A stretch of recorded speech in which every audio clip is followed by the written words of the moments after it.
What up, everybody? Welcome to Wheel Talks. I'm Marty O'Connor, and this is my boy, Sonny Casebound. The show doesn't work out. Anyways.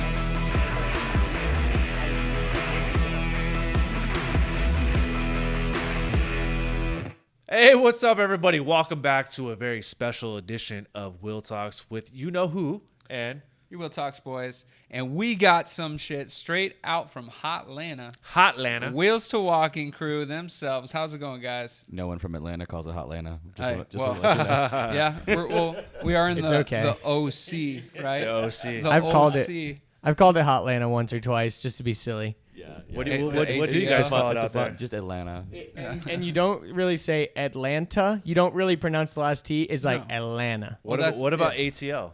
Is that We do cool? say ATL. Okay. Or the A. All right. Yeah. But me and Richard are sharing a mic, by the way, so if it ever feels weird in the audio, that's why. Oh, it never feels weird at all. And if you ever come to any type of music festival and or concert, people in the crowd will be shouting ATL ho. yeah. Yeah. ATL, ho. Yeah. ATL ho. What is Love that? What's that about? No idea. Oh, okay. No idea. I just recently saw a show with Shaq. Do you ever run into Shaq out there? I worked at an Apple store inside Lenox Square, and he used to come buy our Macs from us. Okay.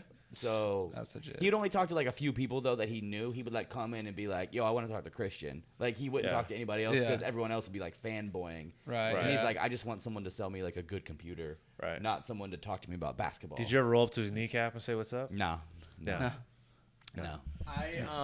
I used to work at a gym, and Shaq was a member of one of our locations. Okay. And when you pulled up his member information, it just said like his phone number was like 1 2 3 4 5 6 7 8, and his address said like none your business and Yeah, stuff for like that, because like they knew that the employees could access it. But yeah. I have seen him in person a couple of times, and he is always way bigger than you expect. You're like, God damn, that guy's massive. I can only massive. imagine. Yeah. Yeah, and seeing him getting out of his like custom orange Charger, Challenger. I What's don't he know. rolling with out He there? drives a Buick, I thought, because of those commercials, Oh, huh? yeah. Custom. Definitely. straight every from the day. back seat. You know, just he's got to be all. I the way mean, back. they do have to remove the back seats to put his Him in. front seats far enough back. I bet, Like, dude. Yeah, they- Oh, Incredible. They have do to how can West you Coast not? Customs his rig. When your legs whole are like time. 4.5 feet long, like how can you not? You know. Awesome. So let's start with your origin story. All right, Rich. So you're from Atlanta originally? No, I lived in Virginia for like 10 years, and then after a divorce, we moved to Kansas, and I lived in a suburb of Kansas City for like 10 years. What part of Kansas? It's called Olathe. It's near Overland Park, Johnson County. I went to college in Hillsboro. I know the name. Okay. I'm just I curious. forgot where it was though. My first experience though was going to a basement party because every house has a basement. Field party or basement party? Take your pick. Yeah, Yeah. it was a little scary though. As You long as know, there's no a tornado windows. bunker, Or, you know? Yeah, it was a little bit nerve wracking. Did you do a lot of basement parties in your time there? No, I just like drove around and like hung out with people and stuff like that. It really wasn't that serious. Yeah, interesting. And then how'd you end up in ATL? It was like 2008, and I was like working at this like bronze foundry and like going to night school at ITT Tech, and I wanted to go and I wanted to pursue a career in art and not technology because like I thought I wanted to do like electronic engineering or like computers and stuff. And then when I started taking the classes, I was like, these are horrible. Yeah. I'm like, Yeah. that daytime TV commercial got me with the catchy jingle. You It know got what I me mean? too, actually. Oh, okay. I went to IT Tech for drafting and design. You know, I did about 9 months there, and then I got hurt. But yeah, that school's discredited now. They're not even in business anymore. Good. They should be. Yeah, it was Like, garbage. They really It was should be. garbage. I remember like it was ridiculous. But then I had a sister who lived here, and I pretty much called her and was like, "Hey, can I come to Atlanta?" And she was like, "Yeah, sure." And I think I like my lease was up in like April, and I was like homeless for like 6 months. But like Yeah. I was just sleeping at other people's houses. Yeah. Right. And then I think I came to Atlanta with like a mattress in the back of my truck and like $300 in my pocket, and just like stay with my sister, and then found my way into like art school a couple years later, and because I had to get like my GED and take Right. Yeah. ACTs, and then I was like working like a valet job and like a restaurant job and like working at a Starbucks, and like I was just doing the whole Yeah. the Very cool. late teens, early 20s grind. Well, dude, like you said, you worked at a bronze foundry. Yeah. Dude, okay, that's super interesting. Like, how did you get into that line of Yeah, work? what is And, that? Completely by accident. So Yeah. I was at my I was working this shit job. It was a situation where I was like pulling Yeah. cable in construction sites. Okay. and they would just send us to these construction sites, and I'd have to like pull cable and just be alone all day. And it was really crappy. And my sister was like, "Hey, come to my wedding." And I was like, "Well, of course." And I asked for the time off, and they're like, "No, you can't have the time off." I was like, "Perfect, I quit." So I'm quitting. Yeah. And while I was there, her maid of honor's husband was there, and he was the only one I like wanted to kick it with. He was the only one that I was like just trying to hang with. And then we like just, I don't know, like clicked or whatever.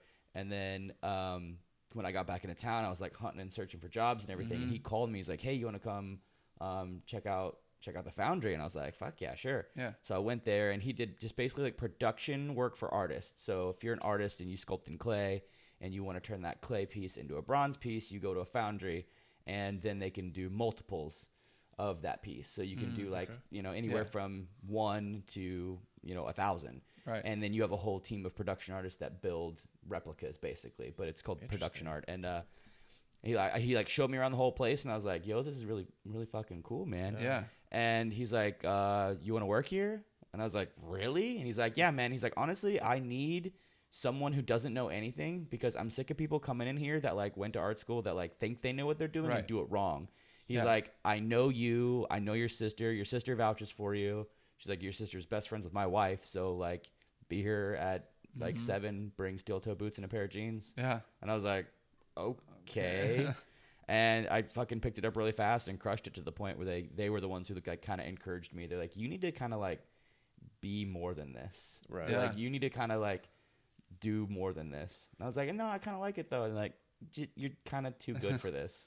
Wow. Yeah. Which is a weird, that's such a subtle flex. Like, "You're too good for this job, man." Yeah. But it was just a unique situation. And then I when I came to visit my sister in Atlanta, there was SCAD is here. Yeah. There. Well, Savannah College of Art and Design, which is a pretty prestigious private art school. Nice. On the same as like Rhode Island School of Art and Design or Chicago Art Institute. There's one out here. I don't know its name, but there's some fancy schmancy art school or whatever.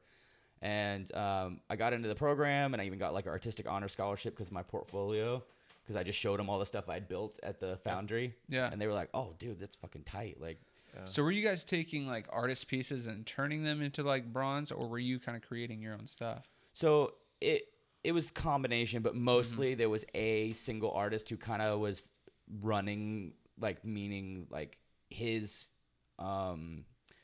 he as a client was pretty much responsible for almost all of our work. Mostly baby shoes or what? No, we didn't do that. We did a lot of work for him. His name was Tom Corbin, and he did everything from furniture to like atrium pieces, like in anything in between. And he would originally design a single piece, and then we'd have to like pull molds off of it and then create a maquette. And a maquette is just like the version that he approves. So he approves the maquette and says, "Okay, I want all the other ones to look like that one." And then we just repeat the process, and then he sells them in showrooms and stuff like that. So timeline wise, how old were you when you were doing that? I was 18 or 19 at the time. And previous to that, I had no experience in anything artistic at all. Like none. Wow. And just to be clear too, you were not in a wheelchair. at No, that no. point, I got paralyzed when I was at art school. So I was going to school, and I was working at a restaurant, and it was Martin Luther King Day, or it was Sunday before Martin Luther King Day. And we were all like, "Ooh, extra day!" Like, fuck yeah. So we stayed out late, just doing what you do in college, right? Right. And Dumb shit. just dumb shit, whatever. And it was like 3 or 4 o'clock in the morning. I hit up my buddy Ross, and I was like, "Hey, I'm gonna go home and sleep, but meet me in the gym in the morning. Let's go work out." And he's like, "All right, bet, let's do it."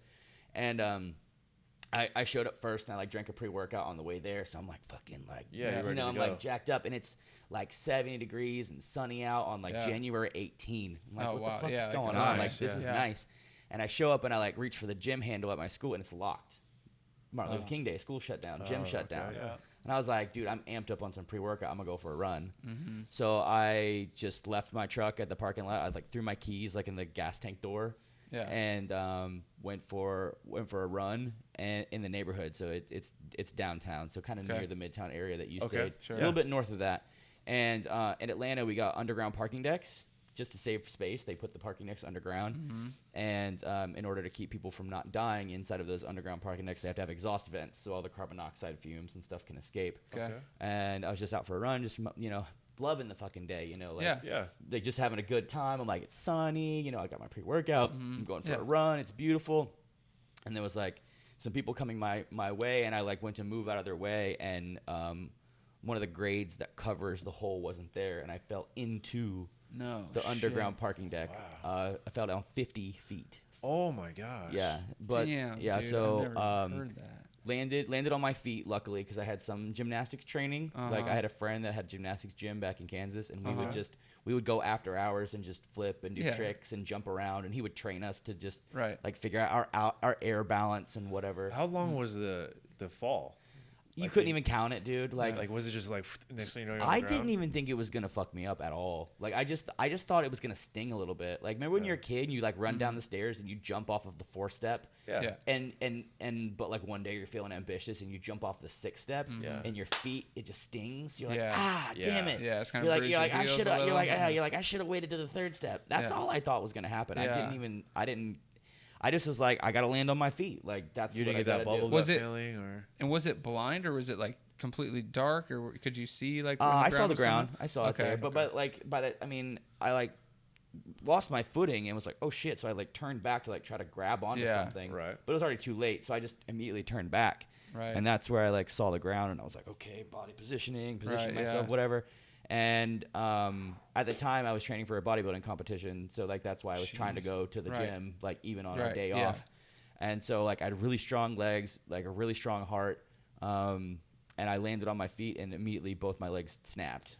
And then imagine like a deep squat, like ass to grass. Yeah. My ass hit the ground and then that shot the force of impact through the spine. Yeah. And that blew out a bunch of vertebrae, but the L2 is where the spinal cord injury happened. Okay.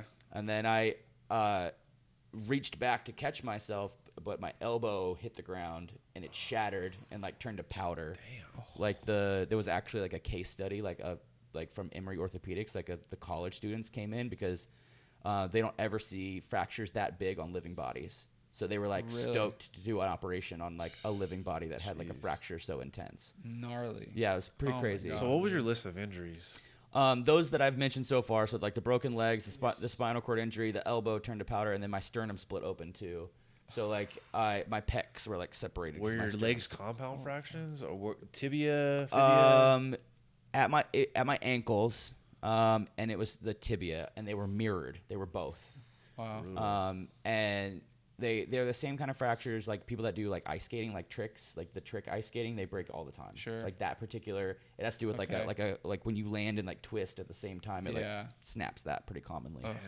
But luckily, no brain injuries, no internal injuries, and like damn. But I was my heart was so strong they kept me under anesthesia for like 3 weeks, and did like 21 surgery a day back to back. Just like bam, bam, bam. Just as many as they could do because they were like, why we're gonna put him under and then wake him up just to put him back under again. Like he's strong enough. Let's just So it was like keep an him induced under. coma, basically. Basically, but was shitty is in between my surgeries I would like come to, and whenever I'd come to, I didn't know what happened to me. So I'd always ask my sister. I'd be like, "What happened to me?" And she'd have to break the news. Hey, you fell. You're in a really bad accident. That you broke your back. Your legs aren't working right now, but we really don't know what the future is going to look like. And of course, I was devastated. But like every time, she'd have to like keep breaking that news to me like over and over and over again. 51st days of your injury. Basically, Was that pretty brutal on her? I could yeah, imagine. it was brutal on her. I mean, it was brutal on me, but it was. I mean, come on, it's worse on her. Right. You know, worse on her. And then eventually, I was transitioned into like one of the top rehab hospitals in the U.S. and in Atlanta. It's called Shepherd. Yep. And really fortunate because normally they don't take on charity cases. I was uninsured, and one of the, like they like pretty much like you have to have insurance to go there. But I don't know through the right connections and the right people and the right story or whatever the situation was. They basically like adopted me in. And what happened to your spine? They fused it. So 2 above and 2 below the injury. L's go all the way to 7, right? 5. Or 5. Okay. So it's T12, L1 to 5, and then S. I don't even know what the S is. But I'm sacrum, 2. right? Yeah, there's 2. yeah. But I'm fused from 12 to 4. Damn. Jeez. Okay. Or maybe 12 to 5. It's 2 below and 2 2 above and 2 below.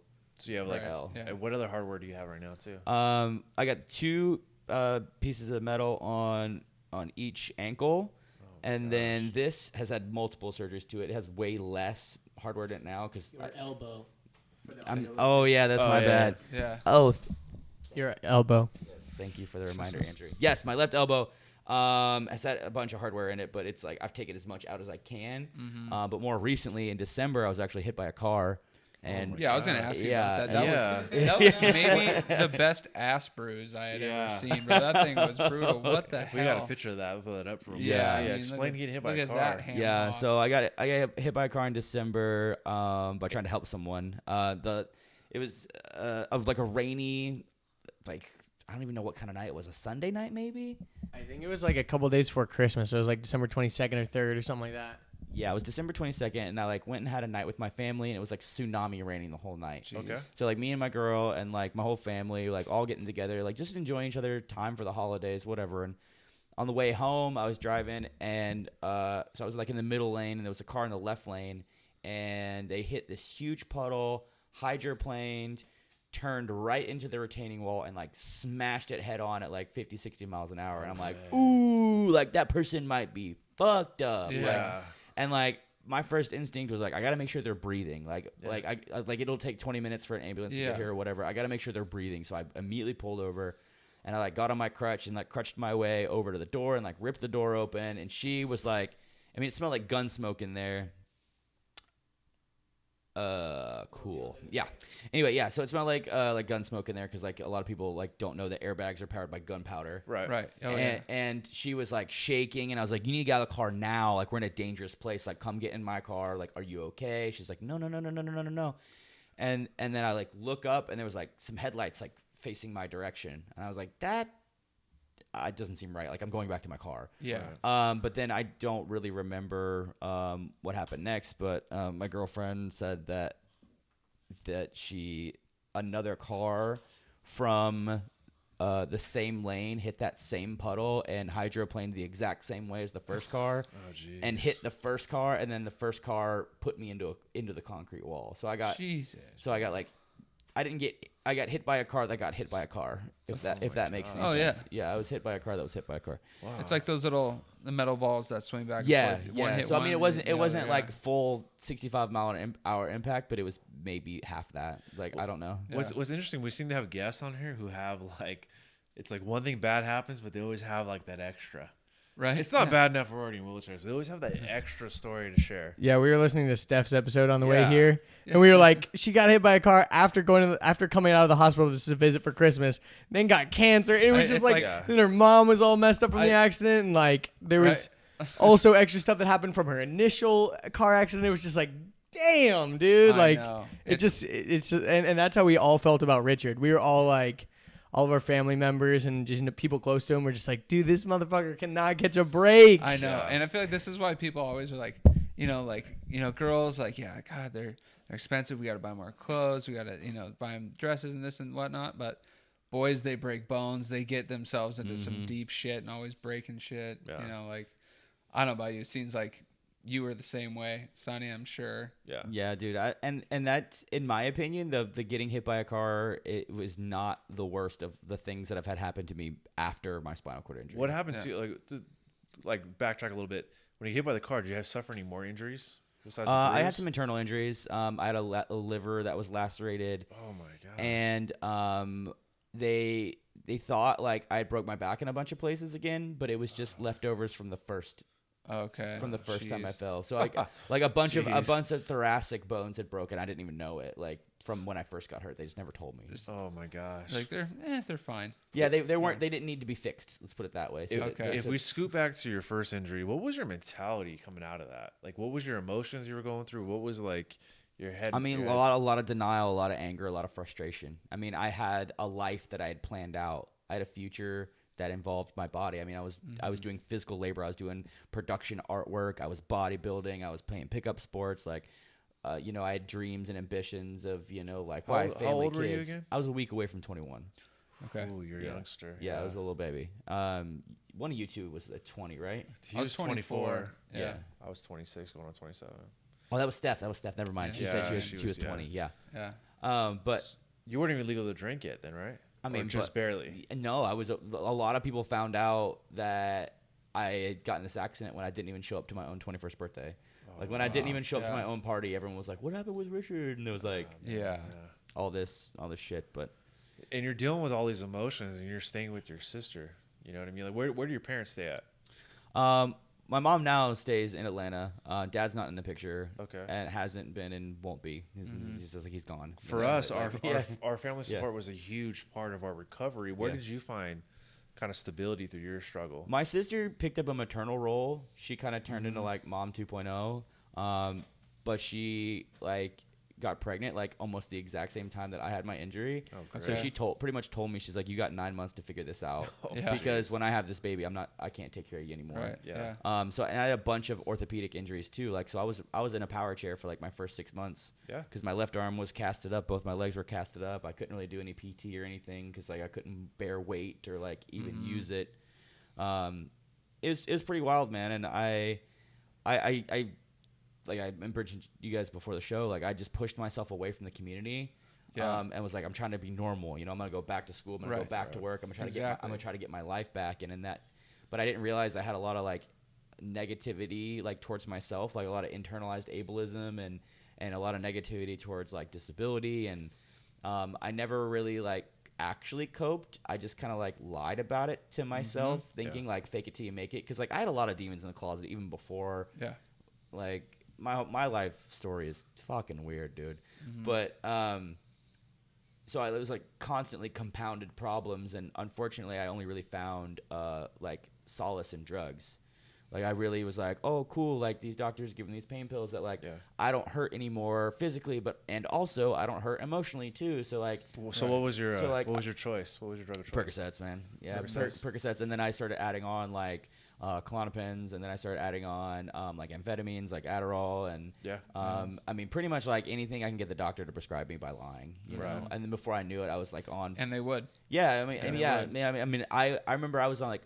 I remember when I maxed dose on like 3 killer opiates. I was like on Oxycontin, Percocets, and fentanyl with one doctor. Oh God, that's a death sentence. Just one doctor, and then like he like wouldn't like film me. He's like, "You're on the max dose of all 3." Like, and then I was like, "Cool," and I just went into another doctor and started the process over again. And I got max dose from him. And then they cut me off, and then I was like, okay, cool, I'm gonna find another doctor. And before I knew, I was doctor shopping. I had 3 doctors at 3 pharmacies with 3 different insurances, because I had the state insurance, I had insurance from a job I had, insurance from my mom, so I could keep the records hidden from each other. I just had to make sure I didn't take the wrong prescription, the wrong insurance to the wrong pharmacy. Right. Wow. But basically, for like 3 years plus, I like had a horrible downward spiral where I pretty much was like.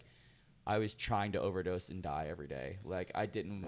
It was horrible. Which is super common in people in our situation, especially the first couple of years. How long was it after your initial accident that the onset of the drug use kind of? I mean, it's slow and progressive. I mean, the rehab hospital I went to sent me home without anything, which is cool. Yeah. Like I'm glad they did that. I think that's a wise thing. I was probably on like Neurontin or gabapentin, you know, a non-narcotic. Yeah, Gabby gives me kind of weird dreams, so I stopped taking it. But I always had nerve pain in my hands. I don't know where you got your nerve pain from, or was that something you were just trying to? No, it was proper nerve pain. Yeah. Okay. So nerve pain for the more incomplete you are and the lower injury you are, the higher chances of you having nerve pain. Yeah. And really severe, debilitating, bad. Like it would keep me up at night.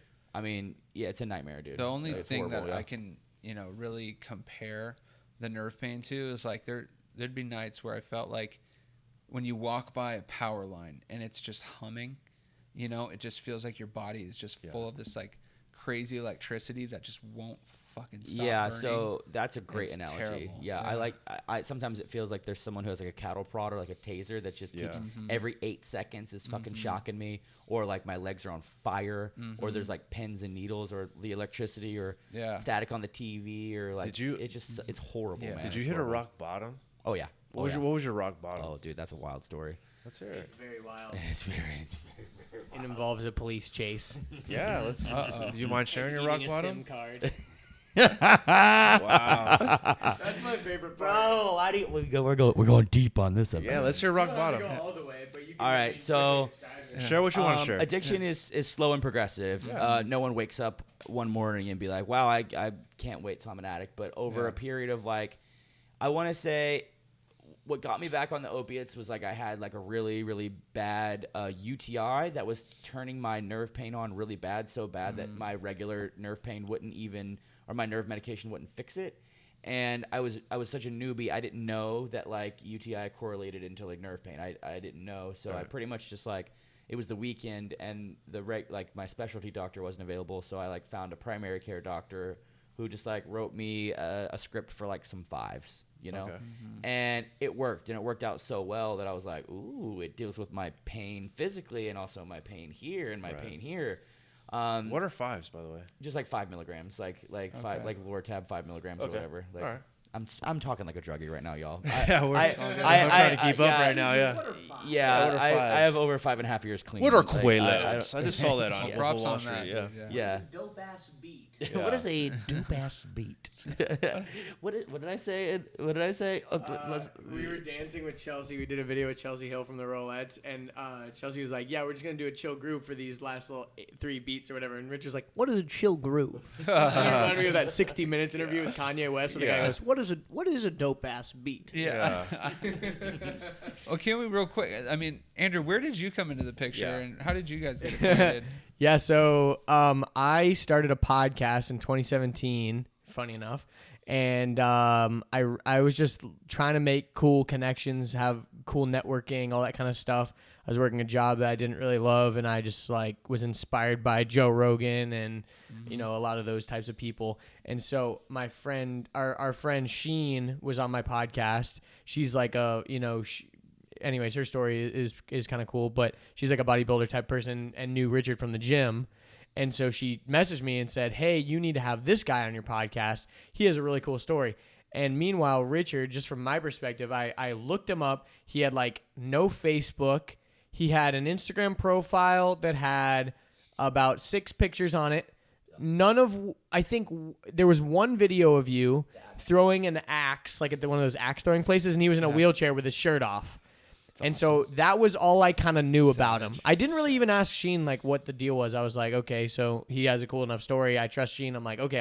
At that point, I was just having anybody on my podcast. Yeah. So I met Richard at this art studio that he was working at the time, because that was like a location where we could just record. And I was his shirt doing on when you met him? his shirt was on, and he was on a crutch. Good. When he came out to meet me, Oh. he was limping out with his crutch. And so I was like, okay. And actually at the time I had another paraplegic on my podcast. So I already had educated myself a little bit about that world, but before that I really didn't know that much. Yeah. So our friend Brandon, I had him on. And so I was kind of like, oh, cool, another wheelchair guy. And then it was like a crutch guy, and I'm like, wait, what's going on? And then of course through the podcast, you know, it's funny to listen back because I was just asking hilarious questions now that I would just laugh at. But Richard kind of just laid out his whole story, kind of similar to what we just heard. But that was like the first time that Richard had ever shared his story publicly. Like I said, his Instagram was like 5 or 6 pictures, basically no social media presence at all. So this is before Wheels2Walking even started. Yeah. And yeah, Richard, you can kind of share what happened after that. Yeah. I was just like really, really ashamed of being disabled and didn't want to put like pictures of myself online and shit like that. Yeah. And I was also super ashamed at the fact that like I was like a drug addict or like a recovering drug addict. You know, like I had a couple of years clean at that point, but I was like I wanted to hide from my past, dude. Those like, are huge things. That like I didn't want let people anyone hide. to Yeah. know anything about those things, and now those are like the 2 things I run on the most. You know what I mean? It's for like sure. so. But like how it kind of all came to a head. So like I mentioned, addiction is progressive, and so over like 3 or 4 years, it just got worse and worse and worse and worse and worse and worse to the point where I was seeing multiple doctors, multiple prescriptions, Right. mental health out of whack, constantly. Like I would get mad when I would like try to overdose and kill myself, and wake up the next day and be like, "Fuck!" Like I'm still like I would get like so mad. Yeah. Because like I didn't want to like shoot myself, but like I was close to it, you know what I mean? And I didn't jump to heroin, but I was close, because like when you run, like when the doctors catch you, or like your insurance, or like you don't have enough money, like the next step up. heroin's the next step, like that's just the next choice. But I never went that route. But my mental health just plummeted, just destroyed. And a lot happened in a very short period of time, so I'll try to condense it as much as possible. But like my mental health deteriorated to the point where I thought, and like people that didn't exist were conspiring to like hurt me. So I believed that like people were trying to like communicate to me through the radio, or like there was people like outside my house like watching me. It was like a severe drug-induced paranoia. And it ended in me like getting in a car and like driving around town and like driving through people's lawns and like crashing into mailboxes and parked cars. Shit. I thought if you drove a Chevy, that was like one of the people or the companies that were like trying to come after me or whatever. Like they were undercover. So I would like hit them and then like run. So I had like multiple hit and runs, and like the police. Oh my god. The police came after me, and I like ate my SIM card because I thought if I like ate my SIM card, they couldn't track me or some shit. Like, no oh way. my like god. there was. Did you post a picture of you putting the SIM card on your Yeah, tongue or I something? literally put the SIM card in my mouth, took a picture of myself on Facebook, and the caption was just "help." Like it was. Oh was, my it was god. crazy. Yeah. So eventually, like, I got arrested into a psych ward. Like. Yeah. They like straight up like pulled a gun, like put me on the right ground. there. Yeah. So here in California they call it 5150. Yeah. In Atlanta they call it a 1013. Okay. Or Georgia they call it a 1013. Same thing. Basically, you are legally compelled to seek psychiatric stabilization and treatment. So you're like arrested into a psych ward, and When you were in that psych ward, were you the only guy in a wheelchair? definitely, yeah. But they like took my wheelchair away from me because they thought I was faking. So it was like it was like Like, this do was, they not have access to It's like like Ricky medical Bobby. records? Yeah. It's like Ricky Yeah. Bobby when he's in the hospital. He's Yeah. like, "You can walk, damn it." He's like, "I'm gonna put this knife in I my am leg." so So paralyzed. did you not receive any special treatment while you were in there? No. I mean, Okay. I had to like Damn. fight for them to give me my catheters. I'm like, if I can't cath, I'll get AD, and like I Yeah. can fucking die. Like, Yeah. like Septic, like I yeah. can, I need my caths. Like, it was Wow. fucking crazy. But yeah, so my family, like I was there, I got stabilized, and then my family stepped in and was like, pretty much, they're like, you're going to rehab or you're going to jail, and you can't actually make this choice because we've petitioned the court to have legal ownership over you. It's called guardianship. And they're like, all your rights are revoked. Like, you're not a legal adult anymore. Like, we own you. So, like, you're either going to rehab or you're going to jail. And I was like, fuck it, I'm going to rehab. So, Yeah. and then, like, went to rehab, spent a bunch of time in rehab. And then after I got out of rehab, I went to, like, a transition home where I, like, lived there for a while. And then I went to a bunch of 12-step meetings and did, like, the 12 steps, did, like, the sponsor, like the whole thing. That's deep. And did that for a while, but like I mentioned, like I stayed offline. I didn't want anyone to know anything about me or like my story. I was like a lot ashamed or whatever. And like when I met with Andrew is the first time I'd ever told my story publicly. So for like 2.5 hours, I like spilled my guts out to this stranger, and then afterwards I listened back to that episode like 10 times. You got hurt in 2010. By Yeah. the time you met Andrew, that was like 2017. 2017, yeah. So it took you almost 7 years to get to that point where you could talk openly Wow. about your situation. Yeah. And talk to me about like how was it liberating for you to finally tell your story and kind of pull the mask off that you've kind of built? Because for us, we all like I built a wall around me. Yeah, I didn't want to share pictures of me in my chair. I wanted to like be the old Marty, and just have people see the vision that I wanted them to see. But it was never myself. Was there anything that was like freeing to you about that? So when you get clean, you learn what feelings are. You learn how to identify feelings, because like I forgot how to live. Like I was living like an animal, like reptilian brain. Like I didn't know how to behave. So I like in therapy and like in the classes and in rehab, they teach you how to like identify feelings and like make coping skills, and like you have to like learn how to like share in a group and like tell your story. So like over a couple of years, like I got good at telling my story in private, in secret, because like those rooms are all about anonymity, meaning whatever happens in those rooms, nothing happens outside of those rooms. Right. Yeah. So in the secret of and I was like the least fucked up out of everybody there too. So I was like, I'm fine. Like I almost felt like I didn't belong there. I'm like, I was never homeless. Like I was never shooting heroin. Like, Well, luckily you weren't doing like street drugs. You were doing like your doctor was your drug dealer. Yeah, So it wasn't like to the point of. I think a lot of people when they get caught up in drugs, they get caught up in a lot of like street hood shit type stuff, like crime, and you were kind of like doing it the legal way in a weird way. Like it wasn't anything. You weren't trying to get caught up in any kind of like evil system. It was just like you were a victim of your own circumstances in a lot of ways, but at the same time, yeah, I don't know. Well, that's one of the sidebars of our wheelchairs or our disability is the fact that we do have a free or get out of jail free ticket or a gateway to get those kind of drugs. Yeah, it's an unfortunate reality. And my story is a common story, but One of the perks. Besides yeah, parking.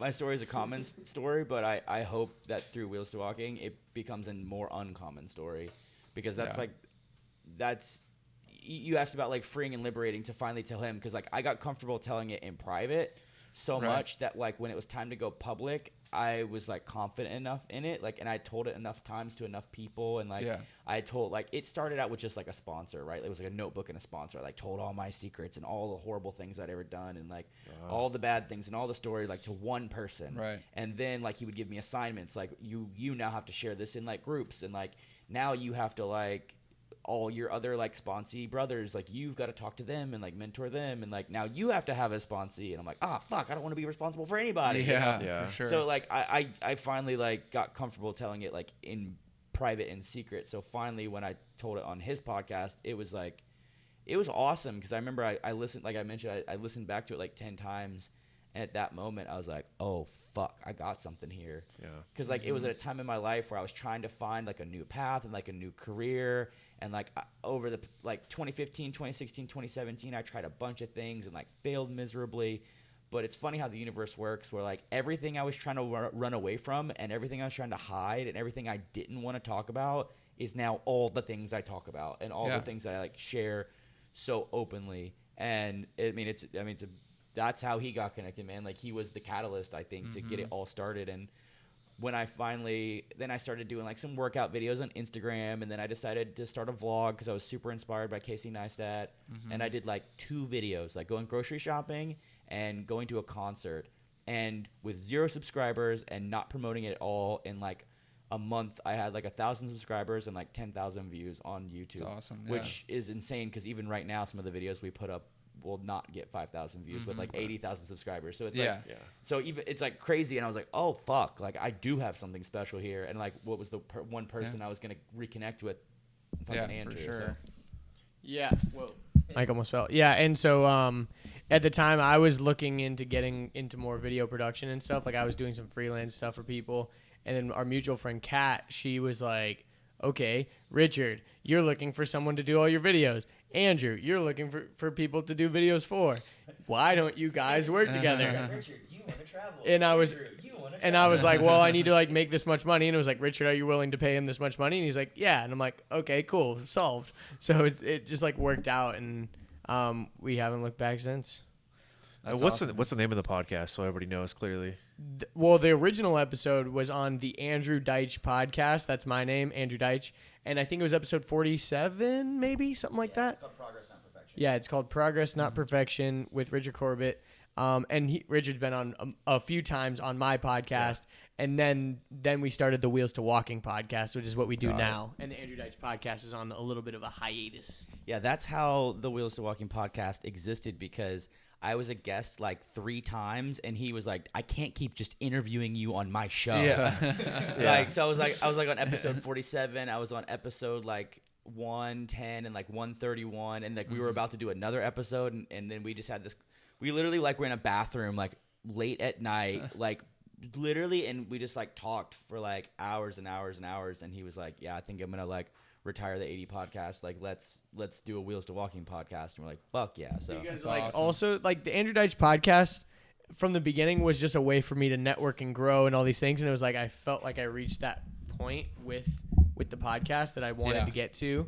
And then also I felt like I was kind of still throwing like kindling on like a little fire. Sure. And with Wheels to Walking, we had like a bonfire. So I'm like, why don't we just like pour the gasoline on Wheels to Walking instead of like trying to like get this still like kind of small fire going with my own podcast? Yeah. Gotcha. So like we already had a built-in audience with a lot of this stuff. So yeah, and there was clearly a demand for it. I mean, when you're showing these vlogs, because I know a lot of people in our community, they're looking for outlets because there isn't a playbook for us. We don't have like, you know, a guide on, okay, this is how you go to a concert. This is how you make it work. Like everyone's situation is so unique, and everyone is kind of nervous. I feel like the hospitals build you to be nervous about life, like somewhat. They want you to be independent, but it's like especially you around can't go out especially and like do this. skin stuff, you know. Oh, It's like skin, the skin going to paranoia. a concert, son. Like, don't wear jeans, don't wear Vans. Like, it was like everything's gonna give you a pressure sore. I'm like, I like bite it. He was wearing Vans. Yeah. I know. I go in like, dude, I bite a hot dog wrong. I'm gonna get a pressure sore in my lip or something. For God's sake.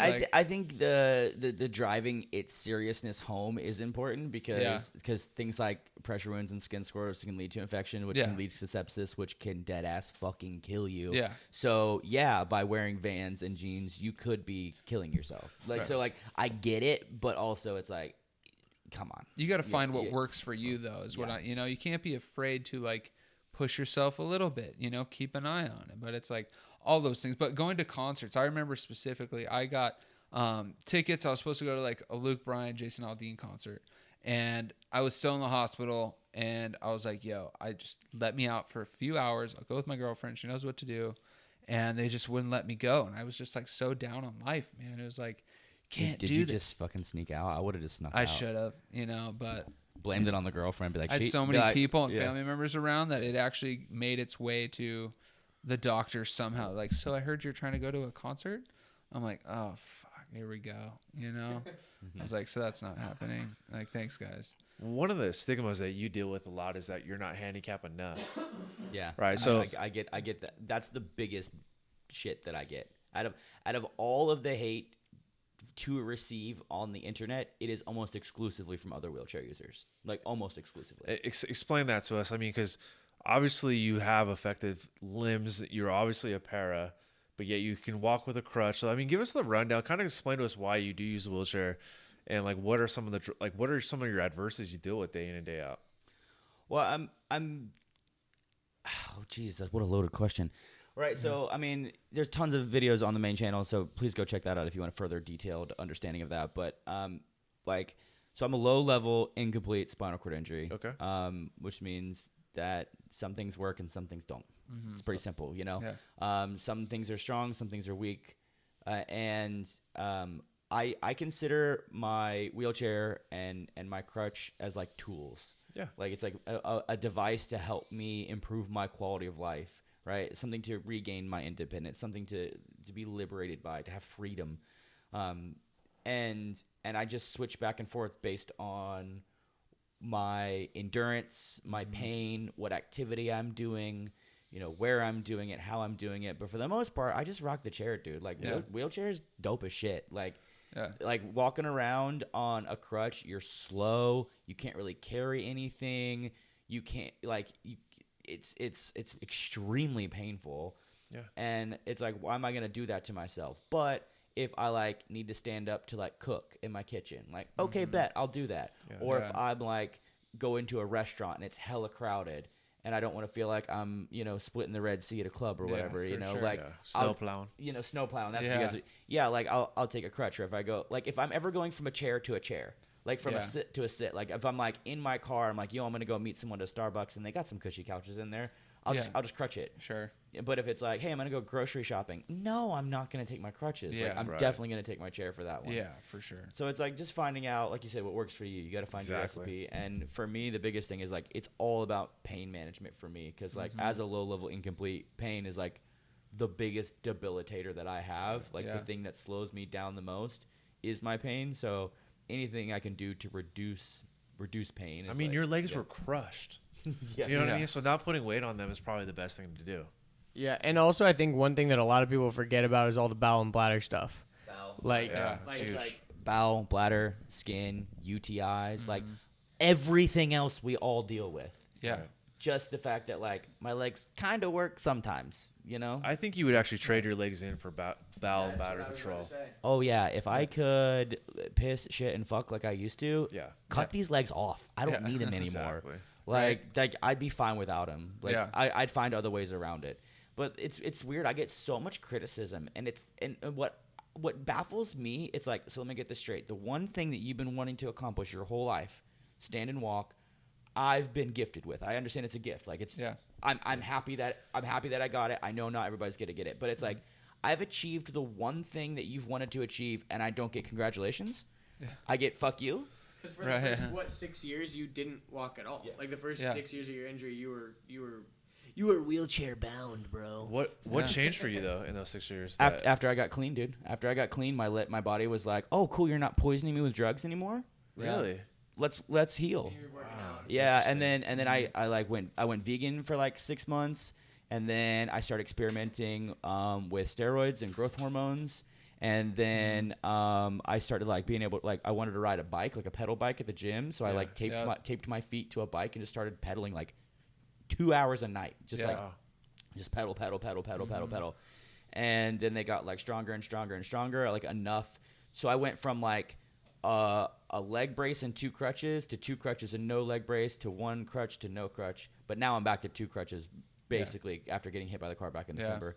And like I'm actually hoping to get a C brace, which is like the robotic. It's like an exoskeleton, but it's just for your like a single leg. Oh, okay. So like my left knee hyperextends. That's the only way that I can move my weight over top of it. So if the C brace, kind of like chicken legs back a little bit. Yeah, real bad. Yeah. So hopefully the C brace can prevent the hyperextension, but still be stable enough for me to transition my weight over that gate. You know, I get criticized for it, but also the thing that blows my mind is like I didn't choose this. No. I didn't pick this disability. Right. And I'm not about to not use all of my abilities just so people don't judge me. Because like the public does that enough. Like the pointing and the whispering and the stares and like there's just like I'm already like a sight to be seen. Like I'm worthy of like stopping what you're doing and staring. And it's also like I'm a weird anomaly, like a buff dude in a wheelchair, like that doesn't make a lot of sense, you know, like that's weird, you know. And then it's like the beard and the tattoo and the confidence, and then it's confusing, like I get it. And then also I got this like smoking fucking hot girlfriend, and other people are like, what is going on over here, you know, like it doesn't make a lot of sense. So like I'm worthy of being stared at, but it's mostly other disabled people that are the most critical because they think I don't know anything because I'm not exactly like them. And it's like, no, I'm just sharing my experience. Yeah. And like my strength and my hope with you in hopes that you don't do all the dumb shit that I did. Yeah. Like don't take my path. Don't do what I did, please, for the love of God. And like that's why I make all these videos. And everything from fitness to mindset to how-tos to basics to like anything that I can possibly do to help some new person not do all of the dumb bad things that I did. Well, I think suffering loves company, and people that are going through shit that's why people, you know, bitch and complain so much. It's like they want other people to like, are you suffering as much as I am? Oh, you know, like, or did you have as bad a day as I did? It's just something that people want to try and relate with other people, but they really don't. It's almost like they want to be justified for the pain that they're going through and like feel sorry for themselves in a way. And I feel like, you know, in this community, it's almost like you're not suffering like I am. You don't know what it's like to feel the pain and that I'm going through and not have the abilities that I don't, you know. It's like I feel like maybe that's like where people are coming from. And it's a shitty place because no matter what people are going through, it's something to somebody. You know, like if someone has a small problem, they're like, I know I'm never, you know, it's people, you know, talk to me. It's like, I know like this doesn't compare at all to what you're going through, but it's like, dude, it's like, it's your pain. Like it's fine. Like you can own your pain. It doesn't have to like be a comparison scale everywhere. You know what I mean? I feel like that's maybe where people are coming from. Andrew, what's been your take kind of being his friend for all these years now and kind of seeing what he goes through? Yeah, it's kind of interesting because like I have such an interesting perspective now on it because like I said before, I had that one episode of the podcast before Richard with you know, our other friend Brandon who uses a wheelchair.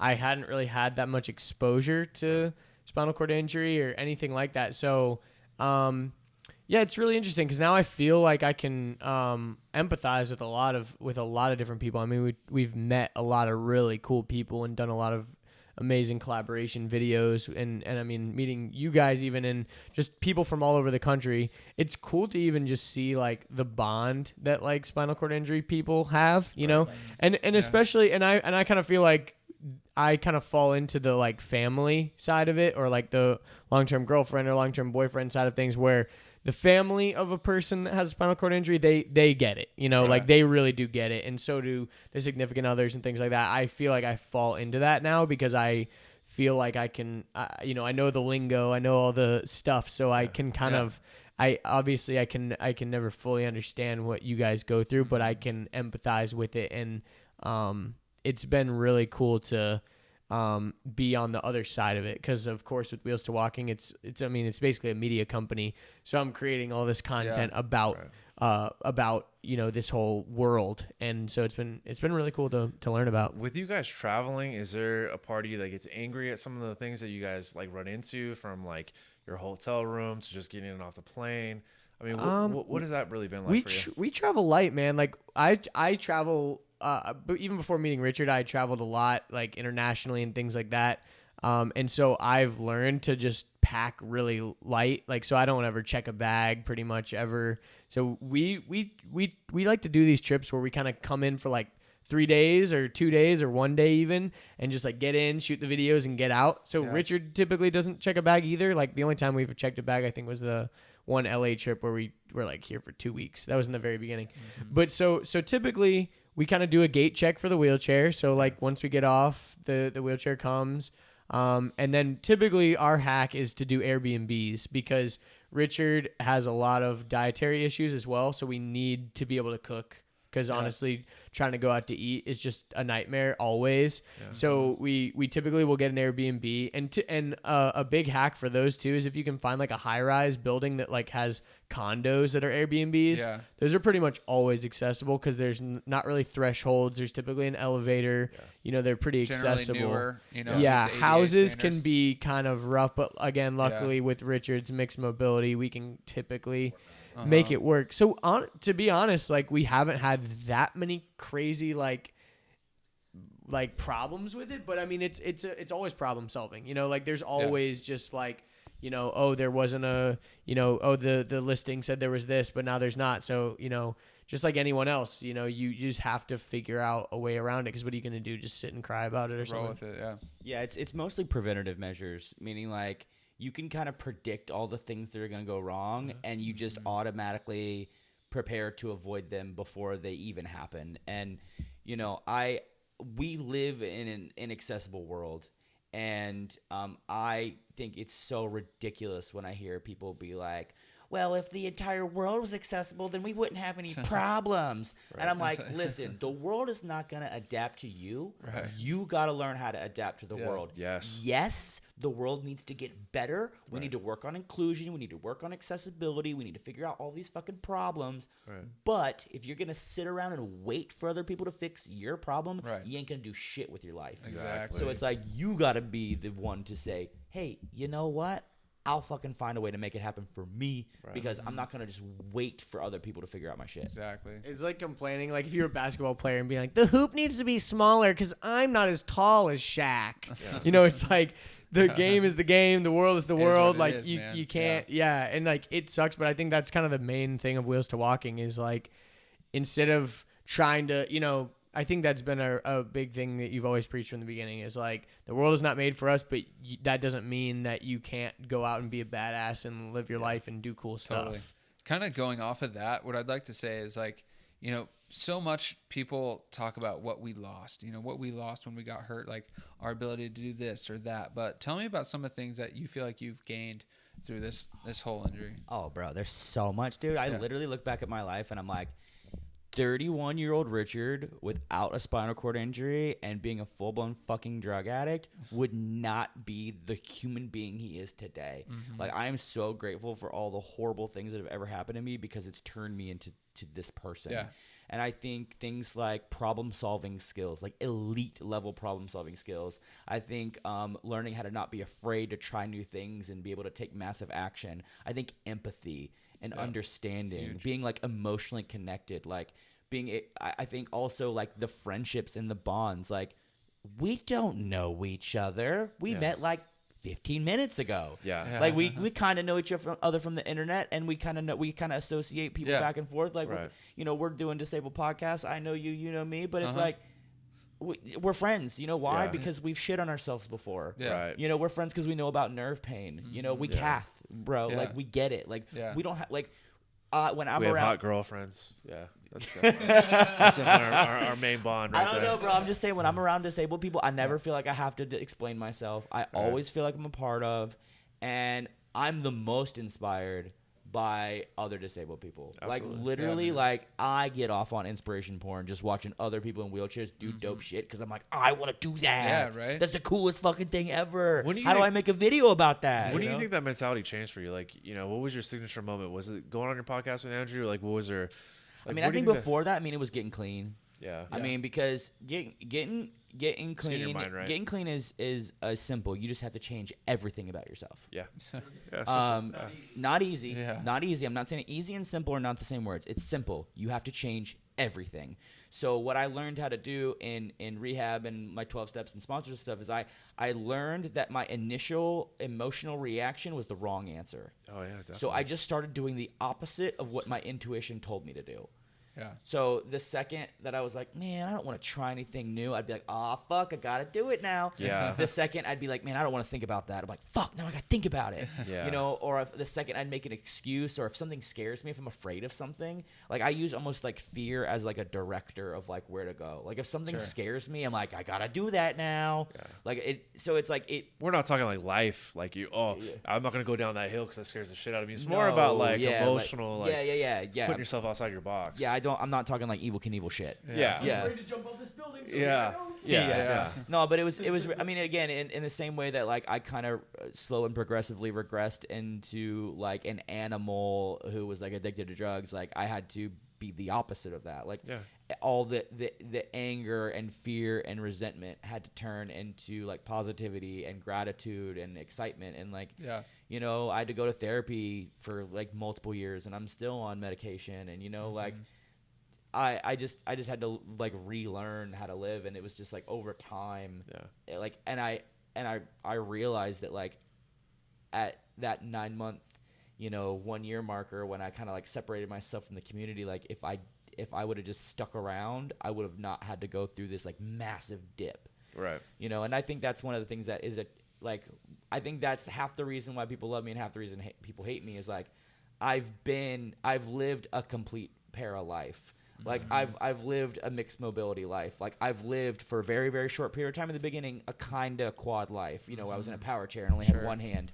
I've gone through the depths of addiction and depression and suicide attempts and trying to kill myself all the way to the peaks of traveling around, and doing cool videos and having a poppin' channel. And like I've experienced a lot of things, but like my whole thing is like, I did not end up here from this, like you only know the now me. Like there's a whole story attached to it, and I like I'll talk about it on a podcast or whatever, and I talked about it on his podcast. But like the way like listeners, if you guys are listening, if you want to really know my story deep, you can jump on our website Wheels2Walking.com, and there's something called the Untold Story.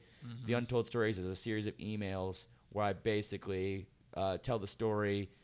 From like the day I got hurt, like how I got hurt all the way until now, and like all the mistakes I made and all the dumb things I did and what I would have done differently and how I would change it. And it's like, I think 3,000 or 4,000 people have read those series of emails, which is fucking great. Awesome. But I wish more people would, because I really feel like when those are the people that like, they really get what I'm doing. So raw and genuine.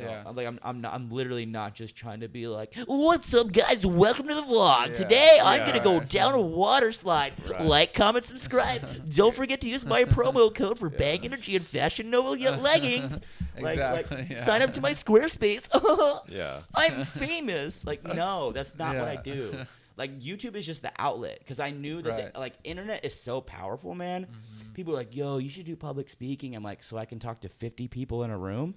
I'm like, how about I do a video where 5,000 people see it, I'm like, I don't, like, virtual is where it's at. Like, and the fact that I can have, like, deep relationships with people, that read my email list and reply and send me messages, or people on my Patreon that I've got super sick connections with, and, like, people in my DMs, or, like, that regularly watch my video. I mean, I think every week I put out, over 90 minutes of content that someone can like hang out with me. It's the podcast plus the main upload. And it's like, we've never done anything in person, and like I don't know what that's gonna look like, but if we ever do an in-person meetup, I might even kind of freak the fuck out and be like, there's so many people here, right, like what is going not on, just a microphone and a lens, like because literally it is what are these like humans? people don't get it. Like I hang out with my girlfriend, me, and him, and like that's it. Yeah. Like I don't fuck with anybody. Like there's like 4 or 5 people in my life. Those are the only people I hang out Small with. solid circles are the best ones though. Dude, Yeah, like sure. I just don't fuck with people because like I know me, I know what I like. I got like morals, values, opinions, beliefs. Like I got my shit, and like I don't want to like dilute that in any way. So like I'll stay virtual as much as possible. Like, and it's like I don't know. I think when you get past the clickbait titles and you get past the thumbnails and you pay attention to the content, There's got to be something real there. And you know the heart, and it's like dig back on my Instagram and read some of my captions, like from probably the first 50 posts had like the rawest fucking captions, because I was just like using it as a journal. I was like, I'm just gonna like go get some pictures taken and I'm just gonna like spill my guts, dude. Totally. Well, authenticity is something that's super, near and dear to our hearts. It's something we preach all the time. Can you talk to me a little bit about temporary and what that means to you? Yeah, sure. So, before getting arrested into the psych ward, and if you guys want to know more about the story, it's in the Untold Story. Yep. I had a situation where the house I was living in burned down, and I had to go stay at like an extended stay motel. And then this was in the midst of like my drug addiction, or at least the beginning phases of it. I was in school, but I was behind because of the spinal cord injury. So I was like taking like Adderalls and Ritalins, and I wasn't even like snorting those things like cocaine. Like I was just ripping them, dude. So I was like, again, like bad mental health space. And so I like stayed at this extended hotel, and then I moved to like a friend's house, and then I like moved to like another person's house, and then to like another person's house. And like shit was going fucking crazy. Like life was insane. Yeah. And like I was like, is this ever gonna be fucking over?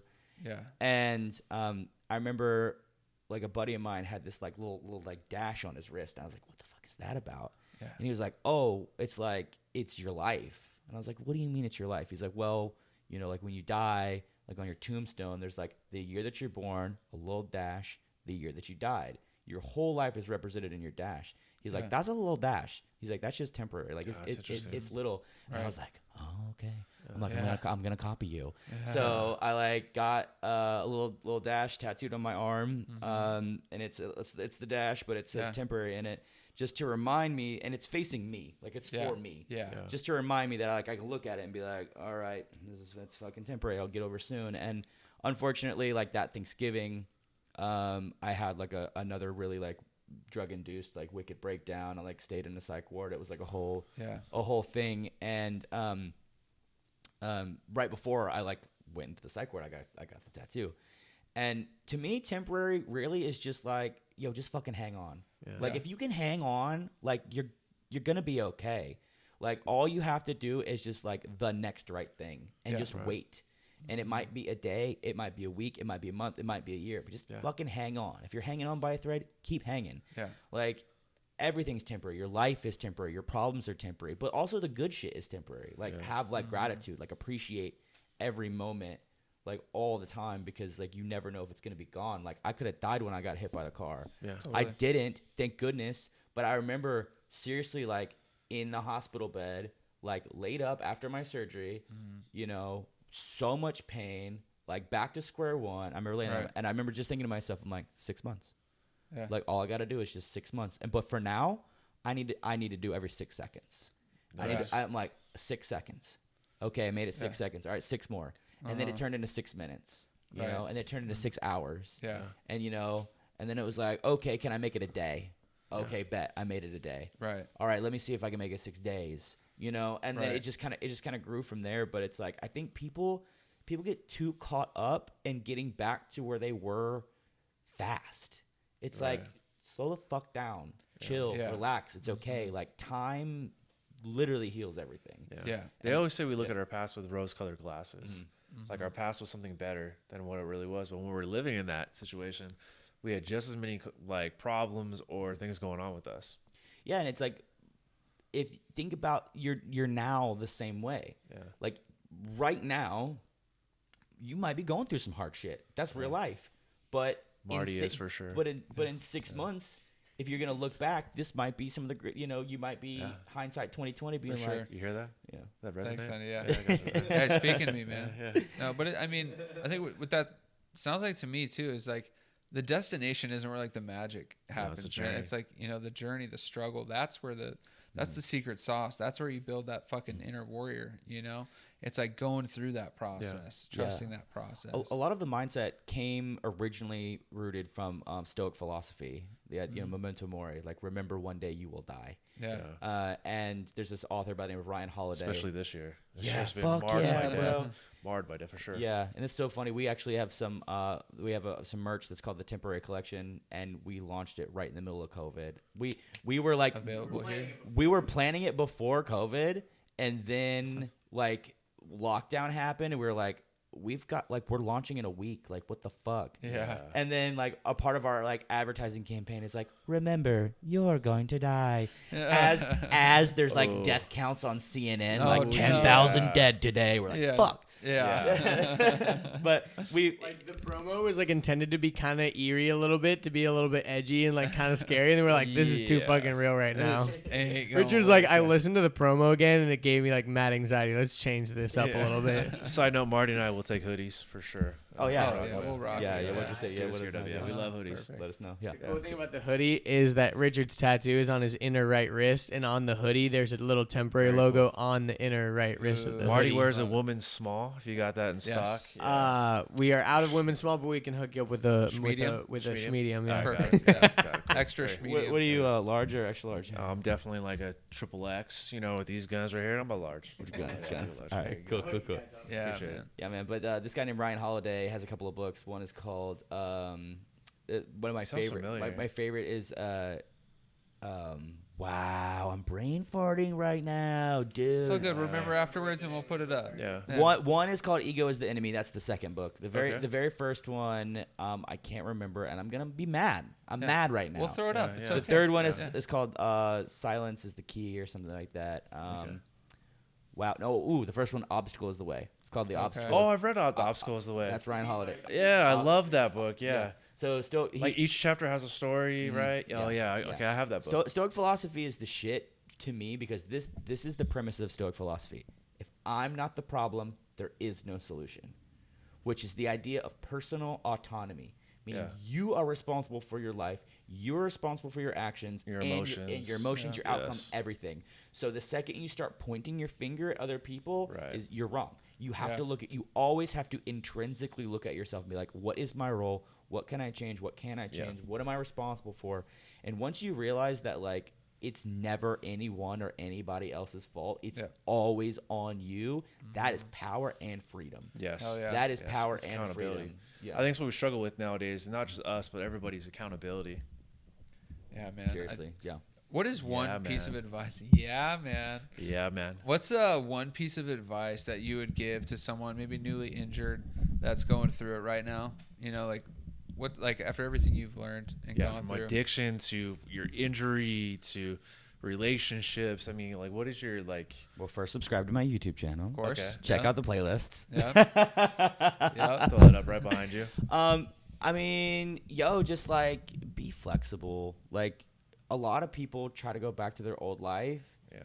It's like this is all right. I'm gonna get weird here. I'm gonna get so passionate right here. Do it. So there are people in their life that so desperately want to restart, they kill themselves.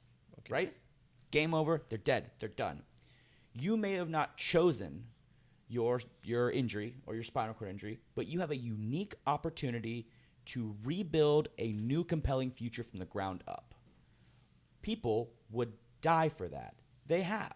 They will. They kill themselves because they are done living. They want a new compelling future but see no out. This has the potential to be the best thing that ever happened to you, but you have to choose to make it the best thing that ever happened to you. And that is a hard pill to swallow. I'm not going to say that's going to happen overnight. Right. That's not going to be quick. No one's going to wake up and be like, Yahoo! My dick don't work. I lost my job and my life left me. Yay! Right. No one likes that. No one likes that. But it's like, it's a perspective thing. It's like, you have the potential for this to be awesome, but just hang on, do the next right thing, keep moving forward.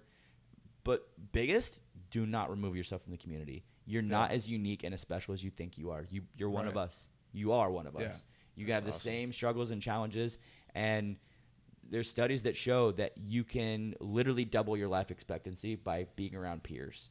Wow. By having peer support. I mean, think about it. Like, what if you didn't know about not treating your UTI? Yeah. Right. And then you'd get a kidney infection, and then you'd have to get like one of your kidneys cut out, and then you'd like go septic. And what if you didn't know about like pressure sores? What if you didn't know not to wear jeans with buttons on the butt? Yeah. You know what I mean? Like, there's so many like little things. Like, it's all the secondary complications that kill us. Absolutely. Honestly. Absolutely. And it's like those people help you from yourself, and and that's kind of I'm realizing only recently that like the Wheels2Walking videos are kind of peer support, like in their own way. Oh, for sure. Like in video form, or even like in the comments, or even just DMing me or whatever. But like I never saw it that way until I got involved in peer support, and I'm like, this is what I'm doing just online. Right.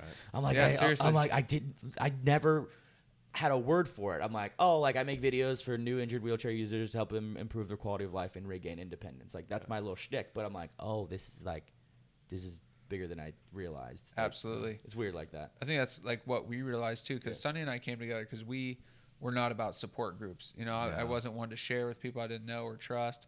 Kind of wanted to stay away from the community. Person. Yeah, you know, for sure. We came across a lot of people that had that feel sorry for themselves mentality right away too. Yeah, you know, and we just sort of bonded over that. And you know, when we started this, it may have felt a little selfish, like it was for us to like get our story out and like pour our heart out. And any type of online content creators, you have to be a little bit narcissistic. A little bit. You just have a little bit, be like, I'm so important that people are going to listen to this. Yeah. But I think we kind of had like this shield over ourselves where we gave tidbits, but we never really let the layers come out. Mm-hmm. And through this, we've definitely like just blah. Yeah, and it's turned into a peer support thing where it's like, okay, Wheel World, like, yes, we're like talking about a certain issue, but it's for everyone to like inject their own experiences and you know, comment and talk about. And like the same with you, you know, everything that all the people we're bringing together, like, yes, this is now peer support. This is a community in itself. It's not just us to you one-on-one. I mean, this is everybody all together. But I think it's cool how like we're 4 dudes in a living room right now. Yeah. But there's definitely people listening that feel like they're in this room with us. Yeah, absolutely. Like we know our podcast does that all the time. Like people, like I love podcasts kind of more than I do main channel people. Yeah. Like main channel people are dope. You're loyal. What up? But like podcast motherfuckers, like they spend time with you. They know you. Yeah. They might even have the same humor as you. And if you meet him IRL, you just immediately click. You don't even, you're like, oh, you fuck with a podcast. Yeah, like, yeah dude. Well, I think that, I mean, that's like the Joe Rogan experience right there, right? I feel like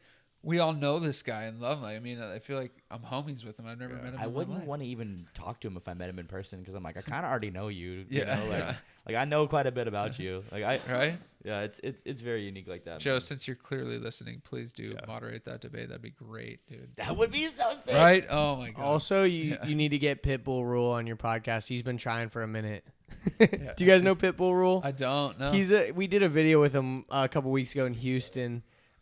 He basically looks like a human Geodude, if you know the Pokemon. Okay. He doesn't have legs, and he's like extremely jacked. I look like a pussy ass. Oh, dude. Wow. Okay. Yeah, like if he had legs, he'd be like 6'5", and he'd be like the quarterback of like a football team. Like he's like a his hands, he could like palm your head. But anyways, he's been trying to get on Joe Rogan for a minute. So and we did a podcast with him, and he had some of the craziest stories I'd even listened. Like, like hey Brent, release the podcast, bro. It's been too long. but he was telling the craziest stories. I'm like, I want to listen to this guy talk for hours. Yeah. But dude. anyways.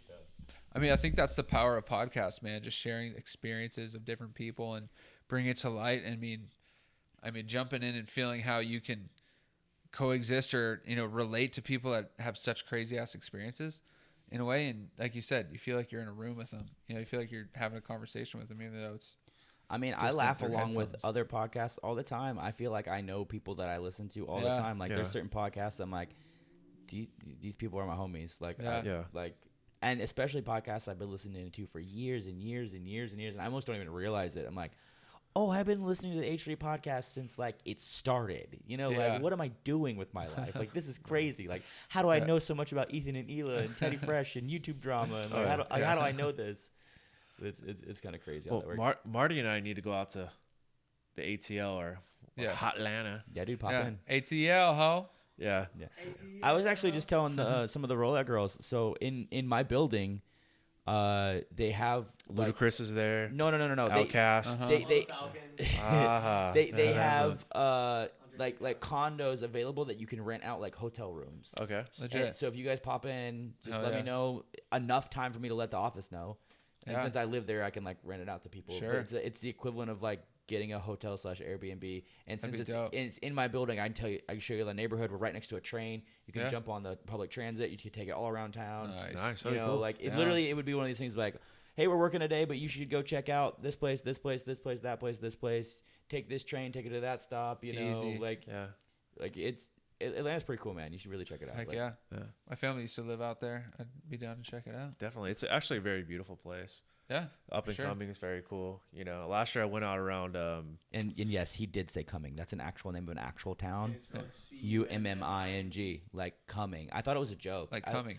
No, like literally, when I first moved to Atlanta, I was like flirting with this girl, and I was like, "Where are you from?" And she's like, "Cumming," and I was like, Oh God. and I was like, "Oh yeah," like I thought she was like Yeah. trying to be like Yeah. sexy and be like, Don't do it "I'm like that. from Cumming," and I'm Oh, like, and I was like, "Word?" Yeah. And she's like, "Yeah, exit 13," and I'm like, "Oh, Okay. it's a real place? Okay. Yeah.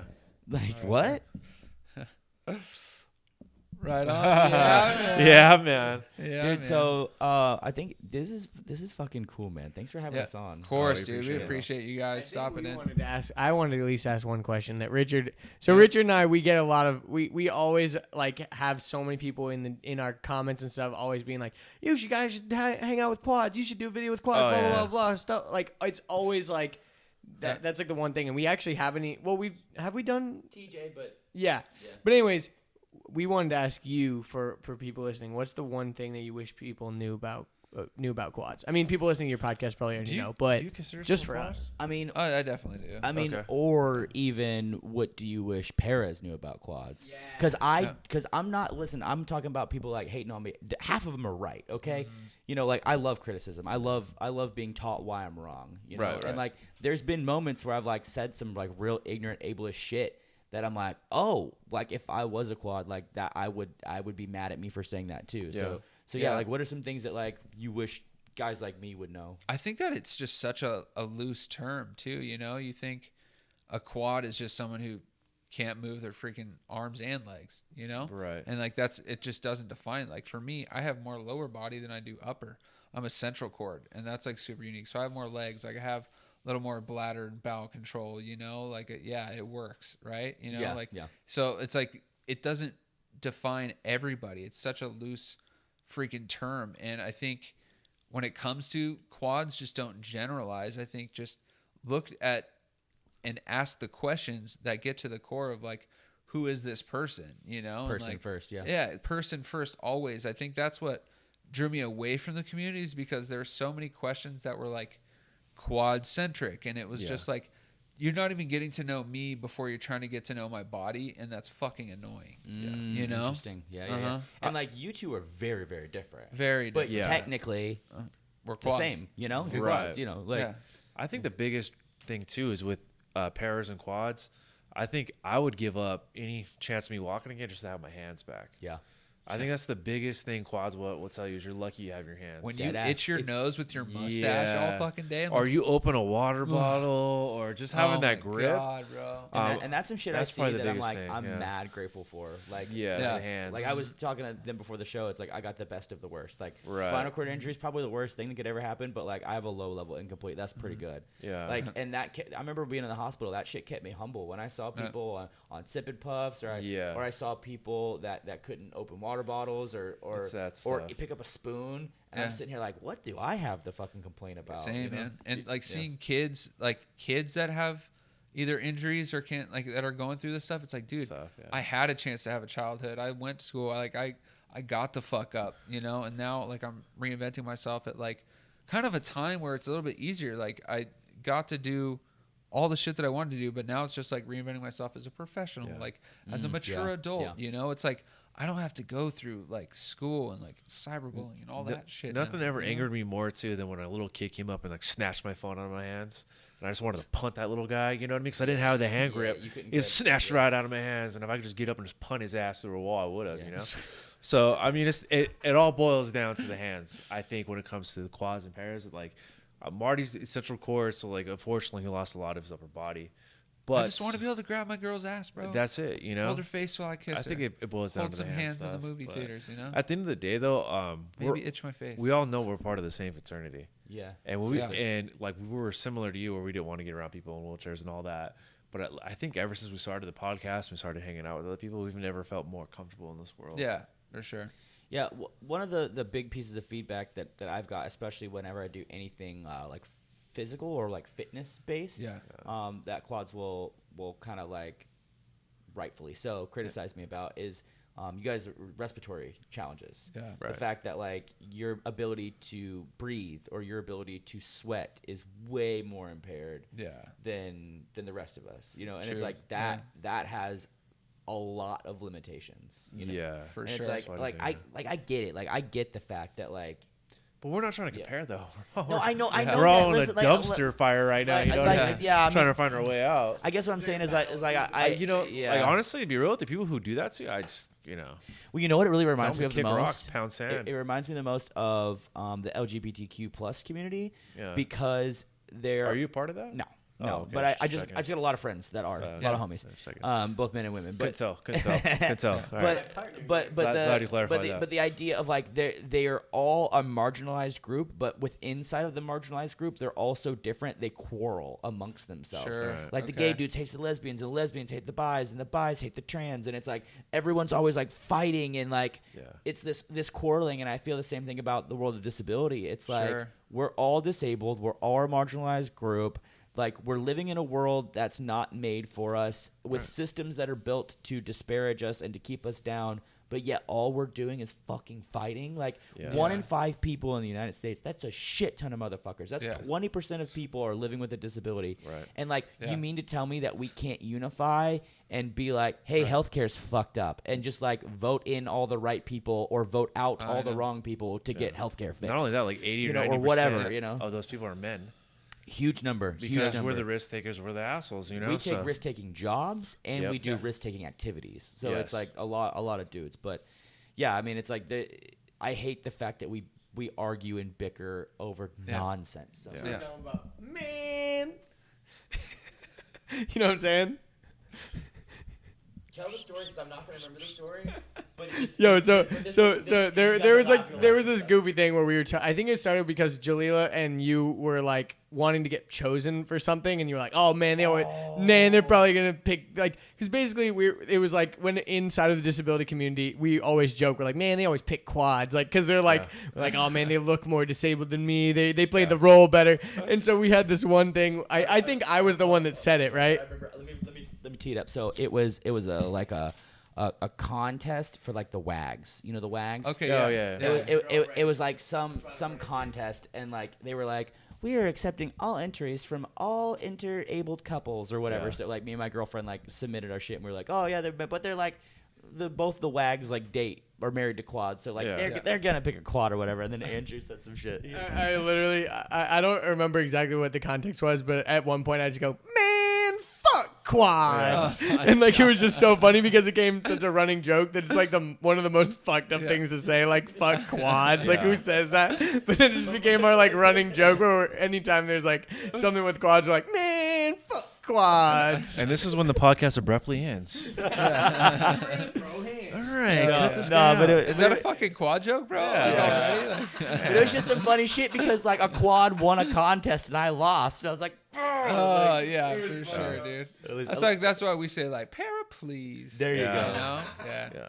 All right. On that note, dude. I mean, it's been awesome having you guys. Absolutely, on. guys. Yeah, thanks for having us last minute. Like we had like literally like a 5-hour gap in our schedule, and we're gonna fly home. And then whenever you publish this podcast, go check out our podcast on our channel. Sure. And we're gonna have our own 90-minute telling the whole story of this entire trip. And one of the Hell stories yeah. we will tell is this. Go ahead and plug that this- one more this time. story. Where can we find you on all your You social can media? literally find everything on Wheels2Walking.com. Just go to our website. Wheels2Walking.com. You can find the YouTube, the Instagram, the Facebook, the Untold Story, the podcast. Like, if you're a business and you want to work with us, just fucking click the links. It's everywhere. It's on Hell yeah. Wheels2Walking.com. Right there. Yeah. Got you guys, man. I And appreciate as it. usual, we're always appreciative to our sponsor because, we don't want our podcast to be hard, right? It should always just be like smooth and easy. Stand. Easy. Stand. Yeah, baby. Get standing up. Be more like Richard. You not should like probably- stand like this motherfucker. Just stand You should more. actually check out one of our recent posts on our Instagram too, with you standing all beautiful in the backyard. Oh, Ooh, try yeah. and make it. Yeah, man, wind blowing in your hair, look Yeah, good. dude, Yeah, get a little sun, get Scope that it weight out. bearing, Yeah. balance bladder issues, pressure, all of it. easy, Stand, easy. okay. All right, I'm guys. gonna just double down on that. Like, all the benefits that they're talking about, they're very correct on. Yeah. Like Go and expand. Actually, Yeah. we don't have many guests that expand on that. So no, I'll just go dive into it. So, like, another thing that I do Don't recognize. say dive. We've all taken dives. That Yeah, ended that's- up. yeah. Yeah. One of the things Bad I way to word recognize that that one, yeah. like is a huge benefit of being able to stand and walk is not just being able to stand and walk, but bowel improvements, bladder improvement, Oh, yeah. digestive improvements, mood improvements, circulation, less issues with skin problems. Yeah. Like, Yeah. if I was in a position where I did not have the ability to stand on my own, I'd be in a standing frame all Solid. the time. Yeah. I would do my homework. I'd watch TV. I'd play video games. I'd hang out with friends. Anytime I had the opportunity to be out of my chair and in my easy yeah. stand. Dope, bro. Appreciate do that. it. Yeah. Hell yeah, man. I just earned you $25 for that little ad you just threw out there. Yeah, Ooh. for sure. Right Click on, the link guys. in the description for 25% off. Absolutely. Yeah, we got you. Yeah, don't forget to like, share, and subscribe, guys. Yeah, right on. Well, as always, we're appreciative to all of you guys. If you have any ideas for shows, anything you want to hear about, feel free to reach out to us. We love you, and we'll catch you next time. Peace.